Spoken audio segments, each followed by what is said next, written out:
drama starring Colin Firth and Toni Collette, based on an actual murder trial. But what's the real story behind the hit series The Staircase? Well, back in 2001, Kathleen Peterson was found dead at the bottom of her staircase by her husband, Michael Peterson.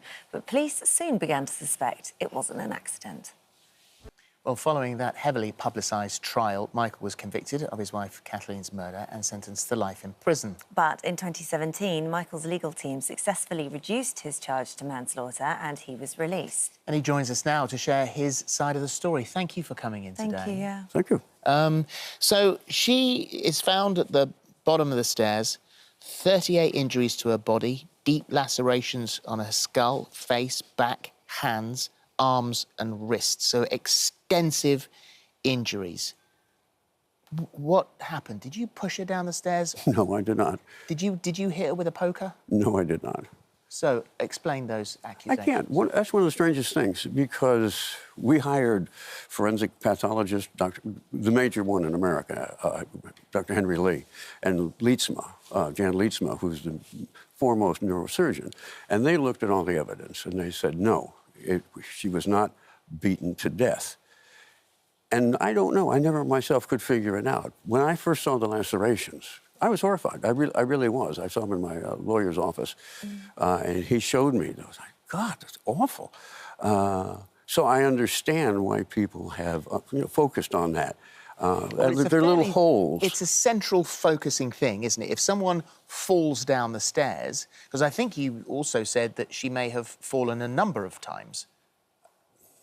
I mean, not many people fall down the stairs, get up, walk back upstairs and fall down again. Well, I don't think it was that. My understanding of it was, and again, this is hard to believe this, but it was, over 20 years ago, was that the theory, part of it was that, yes, she fell, and then she tried to get up, and she slipped in all the blood.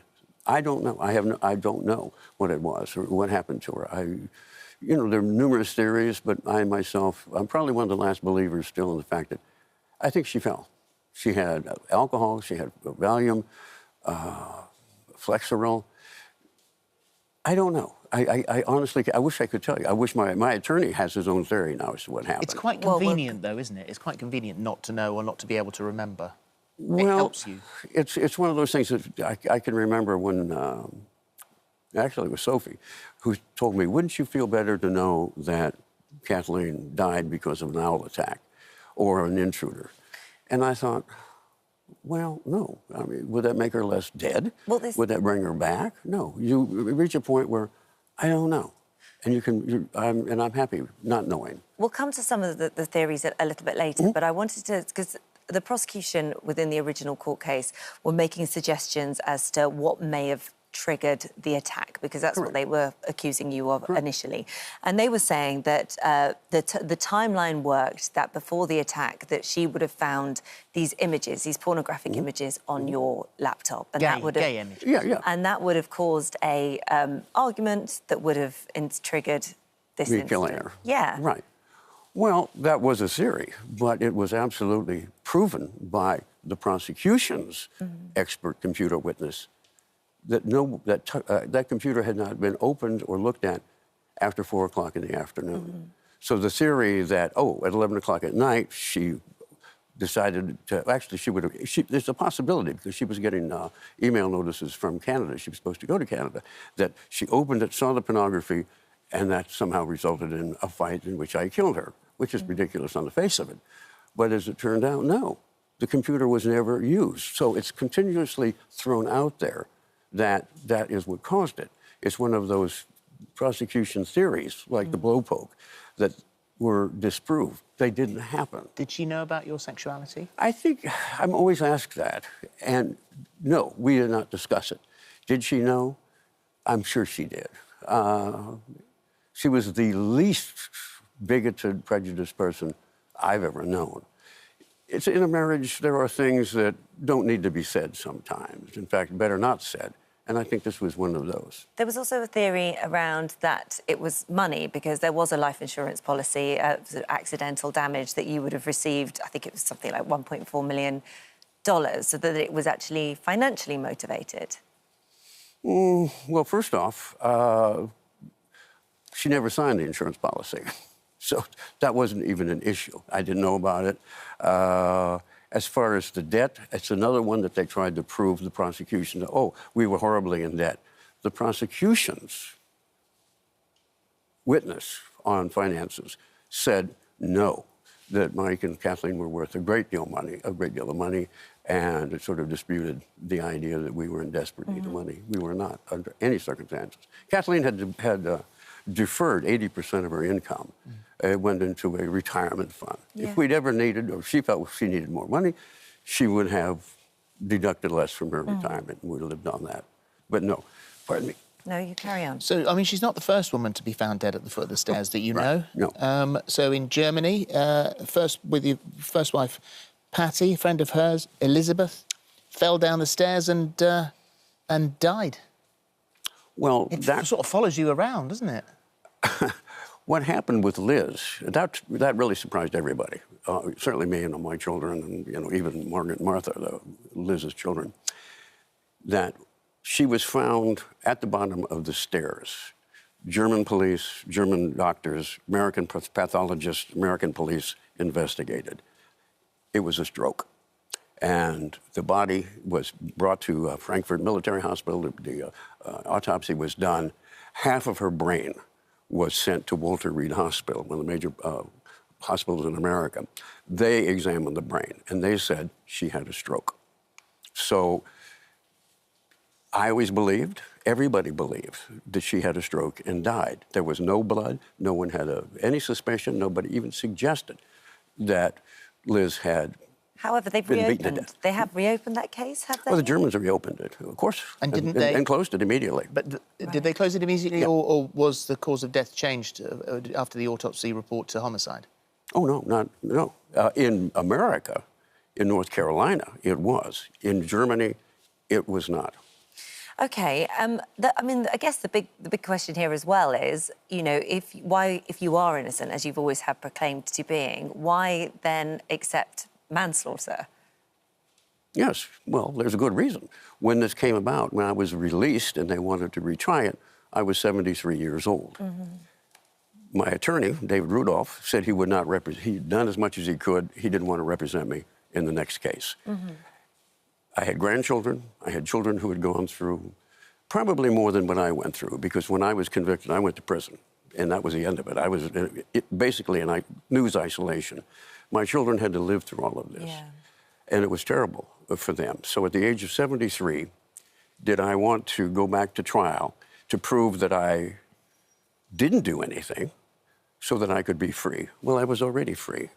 So I would have been risking possible, number one, the emotional damage to my children and my grandchildren by this time, to be free or to go back to prison. I thought, no, this is not a good bet. So I took what is now considered an Alford plea, in which you said, I didn't do anything. I am not guilty. I will plead guilty to a very smaller charge so that you will set me free. But I would be convicted of manslaughter, but I would be free. And so to me, that was just the better thing. Okay.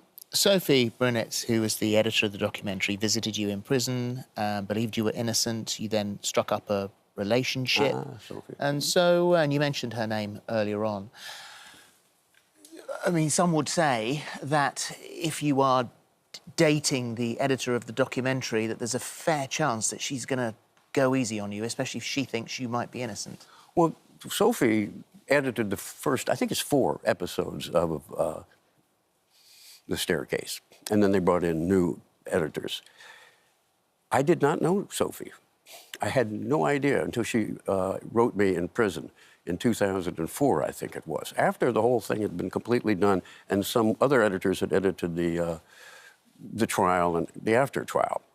So, and I know that she, and I know Jane Delestrade, who is the documentary director, producer, who won an Academy Award, they feel very wronged by what is going on. It's impugning their integrity and certainly Sophie's integrity. In fact, they told her, HBO, that we will not put you in this episode, any of them. So this is the HBO drama. I think That's we can watch correct. it on Sky Atlantic. This is the Colin Firth. That's right. And she said she would cooperate as long as it was understood that she would not be a character on any of this. And I did not know her until 2004, long after I'd been, I'd gone through all the trial and had been convicted and was in prison. So to suggest that, she had done something many years earlier to twist her... But she may have been falling for you whilst watching that. Well, that I wouldn't know. That I don't know. Yeah. You never ask her? Did I ask? I always would ask her, why? My God, you're married, you have a wonderful career, you have a child. Why are you coming, to see me? And part of it was, I knew you were innocent from all of that. But to suggest that she had skewered the documentary to make it look that way, no, she didn't do that. And besides, and Jean, who was the director, never would have allowed that. That's questioning both of their integrities. Do you, the HBO series with Colin Firth, have you seen any of that? No, I have not. And you've made that choice not to watch it because... Oh, absolutely not. No one in my family has watched it. And to me, it's a very simple matter. I was in the Marines and I was in war for a year. I came back. I did not want to see a war movie. I didn't want to see Platoon. I didn't want to see Saving Private Ryan. I was in prison for 8 years. When I got out, I didn't want to see a prison movie. I'd lived it. I'd seen it. I don't want to see Shawshank Redemption or anything. I let it go. And with Kathleen, she died. I was there when she died. I do not, and definitely do not want to watch a fictionalized account seeing her die 3 times. And I know my children wouldn't even touch that. Well, I suspect he probably rules out Harry Potter as well, because there was one report that said that she was attacked by an owl. Oh, yes. There is. In fact, my attorney right now believes that absolutely is what happened. She was savaged by an owl at the top of the stairs? Oh, no. That's another one that was misconceived. There was an owl in the house. No, it was outside, that she went outside for some particular reason. Probably it was during Christmas we were going to put up decorations. The owl attacked her outside. She ran into the house, went up the staircase, bleeding from the owl attack, and then slipped and fell. There was never, ever a consideration that the owl was in the house. And she had there was an owl feather in her hair, I think, and then some in her hand, which is where this theory comes from. That's where it came from. Larry Pollard, who a lawyer and a great hunter, said that those lacerations on her head, which looked sort of like that, were absolutely the talons of a predator or an owl. And how many reports of owl attacks on people are there around there? Are there? Really? Many. In fact, if you Google owl attacks, you'll just see hundreds. What do you actually think happened? Because you must have gone through this so much in your head. I still think she fell.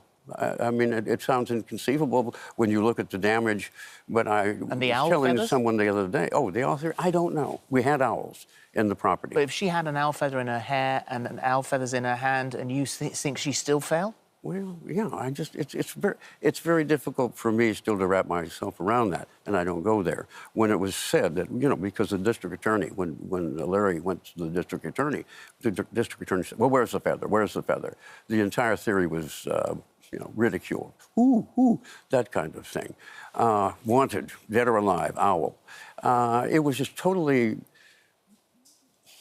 ridiculed. And in my own mind, in prison, when I first heard about it, I thought, I don't know about that one. But now when you find out, there was a feather in her hand, and there was feathers up there. Yes, it sounds very plausible. And that's what my attorney believes now. How are your family? How is everybody? How are they able to sort of move on from all of this? Because this story, dealing and reeling from the initial incident, but also the attention and now the series and having you taken away and then coming back into their lives. How are those relationships? We're all fine. I talked to Margaret. Margaret made reservations for me in London when I finished here. We get along fine. I think, as I said a few minutes ago, they suffered more than I did because, you're guilty, they lock me up, I go into prison, I'm in there with murderers, it's never even brought up. People say, make a little bit of fun of it, but everybody in there has their own tragic story to tell. So it's just not even there. My children, however, are living this forever. It goes on. Does it help them that you come on the TV and talk about it? Does it help them that you... I know the drama is going out, and so, that is something that you may feel you want to defend, but do they mind you still talking about it? I don't think so. We haven't talked about it. I mean, they said, when I told them, when I had heard the first reports that this HBO thing was going to be extraordinarily graphic and brutal. I emailed them and said, hey, you might not want to watch it. And they emailed back, we weren't even thinking of watching it. They want to move on with their lives. This was 20 years ago. Yeah. Margaret and Martha were teenagers. Now that Margaret's almost, well, she did turn 40. They don't want this in their lives anymore. Can I ask you, when you meet people, do you feel that the majority of people think you are guilty or that the majority of people think you're innocent? I think those who are aware of the story, it's probably split half and half. And I'm okay with that. Are you? Oh, yeah. Because, I mean, if I was walking around and so many people were thinking such a terrible, terrible thing about me, I don't know how I'd cope with that. Well, at my age, 78, you don't give a damn much about it anymore. But even then, as my son Todd said, Dad, those people who believe that you're innocent will always believe you're innocent. Those who think you're guilty will always believe you're guilty. So, you know, there's no point in even pursuing it anymore. I'm coming on now to tell people that HBO show is not terribly accurate. In fact, the French are considering, the documentarians are considering a lawsuit against HBO. Yeah. Well, documentary, the 2004 documentary is obviously you can see that. The memoir is out now. The drama series is in 8 parts on Sky Atlantic. In a remarkable twist of fate, our team member who was looking after you yesterday grabbed you just as you were about to fall down the staircase and saved you. He did? Yes, yes, apparently, yeah. Stopped you falling down the staircase. God, maybe I Can't remember that one either. No, I don't. I remember telling him, we were discussing that, and I said, you know who probably the most famous person in England who fell down the stairs and died? We have to go to a break, but thank you. We'll see. Ask me about it later.